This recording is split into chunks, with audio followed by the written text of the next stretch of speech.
ये जोर से झूठ बोलने वाली सरकार है। अभी अभी कहा कि नगरनार स्टील प्लांट इसका निजीकरण होगा। मैं आज कहकर जाता हूं, कोई निजीकरण नहीं होना है। इस पर अधिकार मेरे आदिवासी भाइयों बहनों का अधिकार है और किसी का अधिकार नहीं। मोदी जी ने जगदलपुर की सभा में ये बात कहकर बहुत अच्छे ढंग से इसको स्पष्ट कर दिया है। अमित शाह जी ने कहा था कि नगरनार का निजीकरण नहीं होगा। चुनाव के दौरान कहा था, चुनाव खत्म हो गई, सत्ता मिल गई। अब आदिवासियों की चिंता नहीं, अब बस्तर की चिंता नहीं, अब छत्तीसगढ़ की चिंता नहीं। पूरा ध्यान अपने मित्रों की तरफ। दिल्ली से लोगों को बुलाया जा रहा है। मजदूर संगठनों ने, बस्तर वासियों ने, ग्रामीणों ने स्पष्ट रूप से आरोप लगाया है कि सरकार नगरनार स्टील प्लांट के विनिवेश को गुपचुप तरीके से अंजाम देने की कोशिश कर रही है। सुबह 6 बजे रायपुर से 5 गाड़ियों में सवार होकर जिंदल स्टील और आर्सेलर मित्तल के 13 अधिकारी नगरनार प्लांट का दौरा करने पहुंचे। उनके साथ स्टेट बैंक के एक अधिकारी भी थे। ये दौरा ऐसे समय किया गया जब किसी को इसकी भनक न लगे। श्रमिक संघों को इसकी सूचना तक नहीं दी गई। मीडिया से भी इस दौरे को छिपाया गया और प्रबंधन सफाई देता है कि यह दौरा HR क्वाइल के लिए था। प्रबंधन का यह दावा पूरी तरह से निराधार और छलावा है।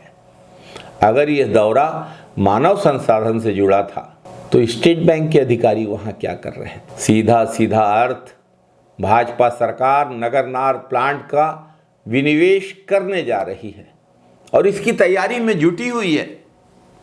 संयुक्त इस्पात मजदूर संगठन के अध्यक्ष संतराम सेठिया ने भाजपा सरकार के इन कदमों के खिलाफ गहरी चिंता व्यक्त करते हुए कहा है कि हम अपने रोजगार और अपने अस्तित्व के साथ खिलवाड़ नहीं होने देंगे। भाजपा सरकार के विनिवेश की कार्यवाही के खिलाफ संघर्ष जारी रहेगा। उन्होंने विनिवेश के खिलाफ गहरी चिंता व्यक्त की है और उनकी चिंता जायज है। विनिवेश से बस्तर के स्थानीय लोग प्रभावित होंगे। बस्तर पहले से ही गरीबी और बेरोजगारी का सामना कर रहा है और यदि नगरनार प्लांट को निजी हाथों में सौंप दिया गया तो बस्तर के लोगों के लिए रोजी रोटी की समस्या और बढ़ जाएगी। निजी क्षेत्र में आरक्षण तो मिलता नहीं है। क्या होगा आदिवासियों के रोजगार के अवसरों का? क्या भाजपा सरकार को आदिवासियों की कोई चिंता है? क्या भाजपा सरकार को बस्तर की कोई चिंता है? क्या भाजपा सरकार को बस्तर के लोगों की बेरोजगारी से कोई लेना देना है?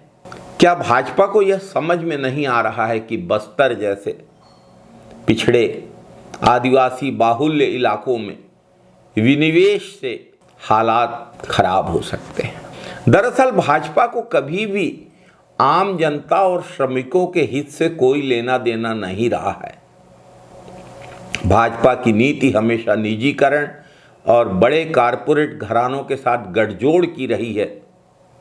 भले ही इस प्रक्रिया में स्थानीय लोगों को, बस्तर के लोगों को, छत्तीसगढ़ के लोगों को और देश के मजदूरों को नुकसान हो, उनको नुकसान हो तो हो, भाजपा विनिवेश करती रहेगी। जय बस्तर, जय छत्तीसगढ़, जय हिंद, वंदे मातरम साथियों।